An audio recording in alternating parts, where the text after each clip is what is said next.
जैसा आप बनना चाहते हैं वैसा नहीं बन पा रहे हैं, तो जानिए उसका असली कारण गौतम बुद्ध की कहानी से।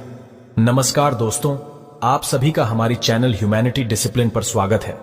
दोस्तों, क्या आप जैसा बनना चाहते हैं वैसा नहीं बन पा रहे हैं, या जो आप चाहते हैं अगर वो नहीं हो रहा है, तो आज की यह कहानी आपके लिए ही है। दोस्तों, इस कहानी को ध्यान से अंत तक जरूर सुनना। दोस्तों, अगर आप इस कहानी को अंत तक ध्यान से सुनते हैं तो आपको इस कहानी से कुछ ऐसा सीखने को मिलने वाला है जो आपको आपकी लाइफ में बहुत काम आने वाला है। इसलिए इस कहानी को अंत तक अवश्य सुने। लाइफ चेंजिंग गौतम बुद्ध की कहानी। दोस्तों, आज आपके पास जो कुछ भी है वो इसीलिए नहीं है कि आपकी किस्मत में इतना ही लिखा था या फिर आपकी किस्मत ही खराब है, बल्कि वो इसीलिए है क्योंकि आप इतना ही डिजर्व करते हैं। दोस्तों, यह प्रकृति बड़ी ही न्यायप्रिय है। यह उसे उतना ही देती है जितने का वह हकदार होता है। चाहे वो ज्ञान हो या धन, अभी आपके पास उतना ही है जितने की आप हकदार है। लेकिन अगर आपको इससे भी ज्यादा चाहिए तो आपको उसके काबिल बनना होगा। दोस्तों, ऐसा कौन सा गुण है जो आपको काबिल बनाता है? क्या आप उस गुण के बारे में जानना चाहते हैं? अगर आप जानना चाहते हैं तो आप गौतम बुद्ध के जीवन की इस कहानी को अंत तक ध्यान से जरूर से सुने। दोस्तों, इस कहानी को सिर्फ समझेगा मत, बल्कि इस कहानी को अपने भीतर उतर जाने दीजिए। तो बिना समय को गवाएं, चलिए कहानी की शुरुआत करते हैं। गौतम बुद्ध के जीवन की शिक्षाप्रद कहानी जो आपका जीवन बदल देंगी।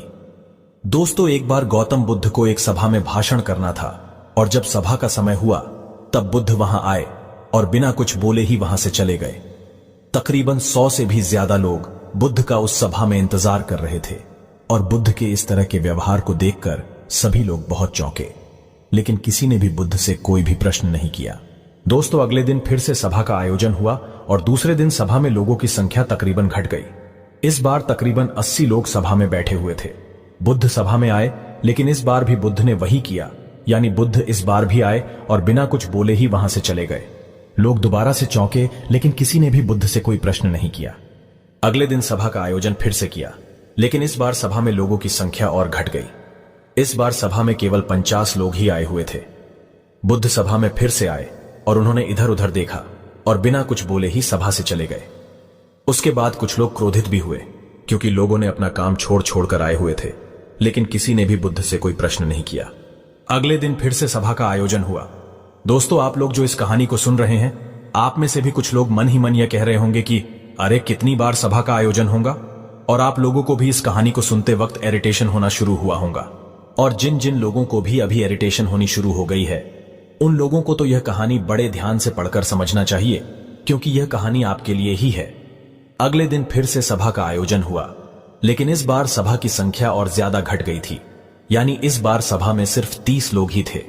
फिर उसके बाद बुद्ध सभा में आए, मुस्कुराए और फिर से बुद्ध ने वही किया, यानी बिना कुछ बोले ही वहां से चले गए।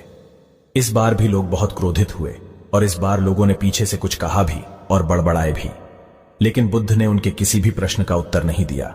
दोस्तों, अगले दिन फिर से सभा का आयोजन हुआ, और इस बार लोगों की संख्या बहुत ज्यादा घट गई थी, यानी इस बार सभा में कुल मिलाकर 15 लोग ही आए हुए थे।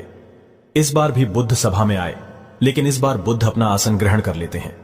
फिर बुद्ध बोले, और बुद्ध ने उन 15 लोगों को उपदेश दिया, और वे 15 लोग ही बुद्ध के भिक्षु बन गए, और आगे चलकर उन 15 लोगों ने ही बुद्ध के ज्ञान को अलग अलग दिशाओं में फैला दिया। फिर एक दिन बुद्ध से किसी ने पूछा कि बुद्ध, आप कई दिनों तक बिना बोले ही सभा से क्यों चले जाते थे? फिर बुद्ध कहते हैं कि मैं उन लोगों को खोज रहा था जो लायक थे, यानी कि पहले दिन 100 से भी ज्यादा लोग आए हुए थे, उसमें से ज्यादातर लोग सिर्फ आए हुए थे।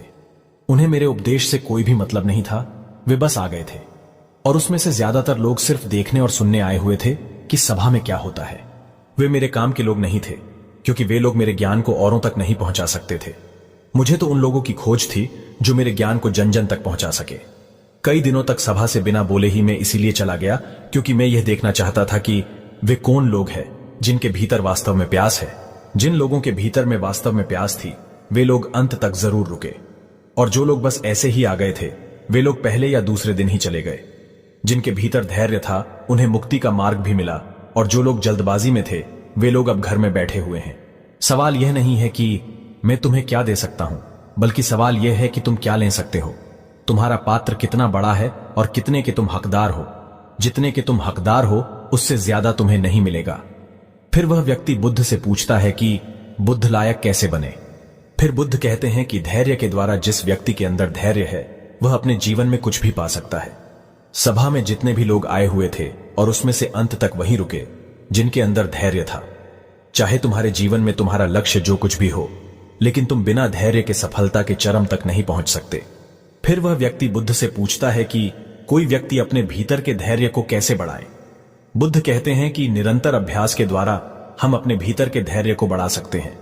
जैसे कोई व्यक्ति जब ध्यान करना शुरू कर देता है तो उसका मन उसके सामने कई सारे अड़चने लाता है, लेकिन उसका धैर्य उसे एक दिन उसके लक्ष्य तक जरूर पहुंचा देता है। फिर वह व्यक्ति बुद्ध से कहता है कि मैं समझ गया, बुद्ध में समझ गया, यानी मुझे धैर्य के साथ निरंतर अभ्यास करने की आवश्यकता है। दोस्तों, अब आपको समझ आ गया कि आपके पास वो क्यों नहीं है जो आप पाना चाहते हैं, क्योंकि आप उसके लायक नहीं हैं। आप लायक तभी बनेंगे जब आप अपने भीतर धैर्य को बढ़ाएंगे। और धैर्य कैसे बढ़ेगा? धैर्य बढ़ेगा निरंतर अभ्यास के द्वारा। और अभ्यास कौन करेगा? अभ्यास करेंगे आप, तो फिर करते क्यों नहीं? दोस्तों, खुद से ईमानदारी के साथ एक प्रश्न जरूर पूछिए कि जो आप भविष्य में बनना चाहते हैं उसके लिए क्या आप धैर्य के साथ कर्म कर रहे हैं? दोस्तों, अगर उसका उत्तर नहीं है तो अपनी असफलता के लिए जिम्मेदार आप खुद होंगे। दोस्तों, आज की यह गौतम बुद्ध की शिक्षाप्रद कहानी आपको पसंद आई होंगी तो नीचे कमेंट बॉक्स में यस जरूर लिखें और उसके साथ ही इस कहानी को अपने दोस्तों के साथ शेयर करना ना भूलें।